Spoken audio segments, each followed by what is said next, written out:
ایک مرتبہ حضور پاک صلی اللہ تعالیٰ علیہ وسلم تشریف فرما تھے اور صحابہ کرام بیٹھے ہوئے تھے، تو ایک صحابی نے عرض کیا، یا رسول اللہ صلی اللہ تعالیٰ علیہ وسلم، یہ قربانی کیا ہے؟ تو حضور پاک صلی اللہ تعالیٰ علیہ وسلم نے فرمایا کہ قربانی تمہارے باپ حضرت ابراہیم علیہ السلام کی سنت ہے۔ صحابہ نے عرض کیا، یا رسول اللہ صلی اللہ تعالیٰ علیہ وسلم، قربانی کرنے سے ہمیں کیا فائدہ ہوگا؟ حضور پاک صلی اللہ تعالیٰ علیہ وسلم نے فرمایا کہ قربانی کے جانور کے ہر بال کے بدلے میں اللہ تعالیٰ آپ کو ایک نیکی عطا فرمائے گا۔ یعنی قربانی کے جانور میں جتنے بال ہیں، ہر بال کے بدلے میں ایک نیکی آپ کو ملے گی۔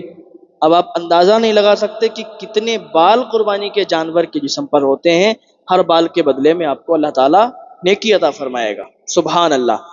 قربانی ہر مال کے نصاب پر واجب ہے، اور جو لوگ قربانی کرواتے ہیں اللہ تعالیٰ انہیں بہت برکتیں عطا فرماتا ہے، ان کے رزق میں کمی نہیں ہوتی۔ اللہ کی راہ میں قربانی کریں گے، اللہ تعالیٰ کو یہ عمل بہت پسند ہے۔ جو شخص حلال کمائی سے اور ثواب کی نیت سے قربانی کرواتا ہے، اللہ تعالیٰ اسے جہنم کی آگ سے آزاد فرما دیتا ہے۔ صحیح بخاری میں ہے کہ حضرت براء رضی اللہ تعالیٰ عنہ سے مروی ہے کہ حضور پاک صلی اللہ تعالیٰ علیہ وسلم نے فرمایا کہ آج جو سب سے پہلے ہم کام کریں گے، یعنی عید الاضحیٰ والے دن آپ نے فرمایا کہ آج جو سب سے پہلے ہم کام کریں گے وہ یہ ہے کہ ہم نماز پڑھیں گے، اس کے بعد قربانی کریں گے۔ جس نے یہ کام کیا اس نے ہماری سنت کو پا لیا۔ جس نے پہلے قربان کر لیا جانور، جس نے پہلے کر لیا تو وہ صرف گوشت کو اس نے حاصل کیا ہے، قربانی کا اسے کوئی ثواب نہیں ملے گا۔ حضرت ابو بردہ رضی اللہ تعالیٰ عنہ بھی وہیں پر کھڑے تھے۔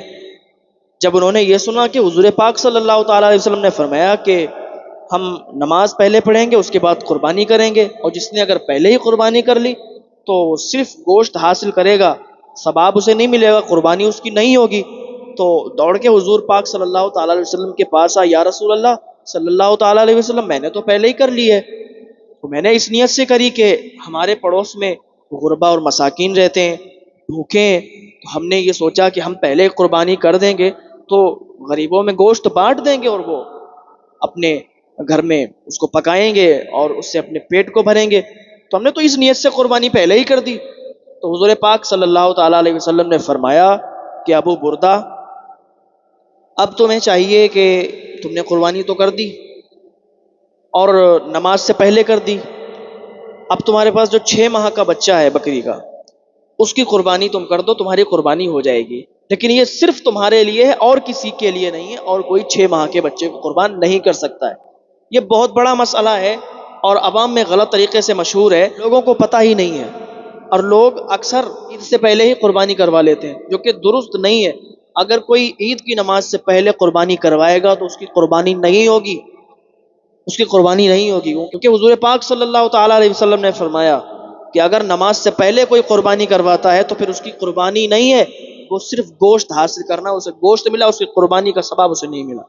ہاں، تبھی تو حضرت ابو بردہ رضی اللہ تعالیٰ عنہ نے جو پہلے قربانی کر لی تھی تو حضور کی بارگاہ میں گئے تو حضور نے فرمایا جب تم 6 مہینے کا جانور ذبح کرو تو تمہاری قربانی ہوگی، وہ والی قربانی تمہاری نہیں ہوئی،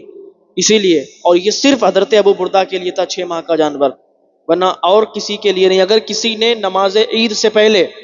قربانی کروا لی ہے تو اس کی قربانی نہیں ہوگی، اور اگر وہ مالک نصاب ہے تو دوسرا جانور خرید کے وہ قربانی کرے گا، کیونکہ عید کی نماز سے پہلے قربانی نہیں ہوگی، وہ صرف گوشت اسے ملے گا، اسے قربانی کا ثواب نہیں ملے گا۔ عید الاضحیٰ کا دن تھا، حضور پاک صلی اللہ تعالیٰ علیہ وسلم نے نماز ادا کی، نماز ادا کرنے کے بعد گھر تشریف لائے، تو جب آپ گھر تشریف لائے تو آپ کے سامنے 2 میڈھے لائے گئے۔ آپ نے ان دونوں میڈھوں کے قریب جا کر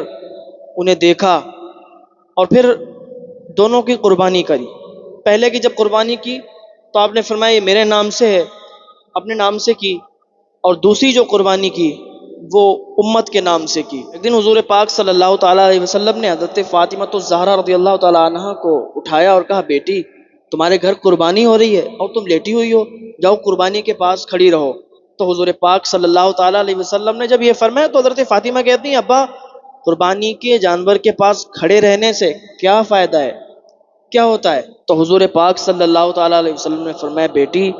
جو شخص قربانی کرواتا ہے اور قربانی کے جانور کے پاس کھڑا رہتا ہے، تو جب اس کا جانور ذبح ہوتا ہے اور اس کا خون زمین پر گرتا ہے تو خون زمین پر گرنے سے پہلے ہی جس کے نام سے قربانی ہو رہی ہے اللہ تعالیٰ اس کے سارے گناہوں کو معاف فرما دیتا ہے۔ حضرت علی رضی اللہ تعالیٰ عنہ نے فرمایا کہ جو شخص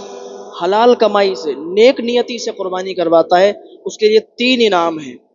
اور وہ 3 انعام کون سے ہیں؟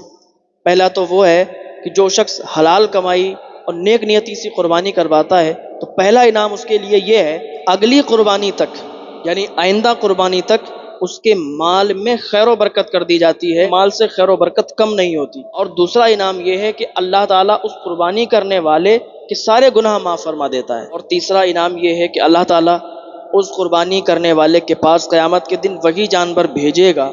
اور وہ جانور پل صراط سے بجلی کی طرح گزر جائے گا۔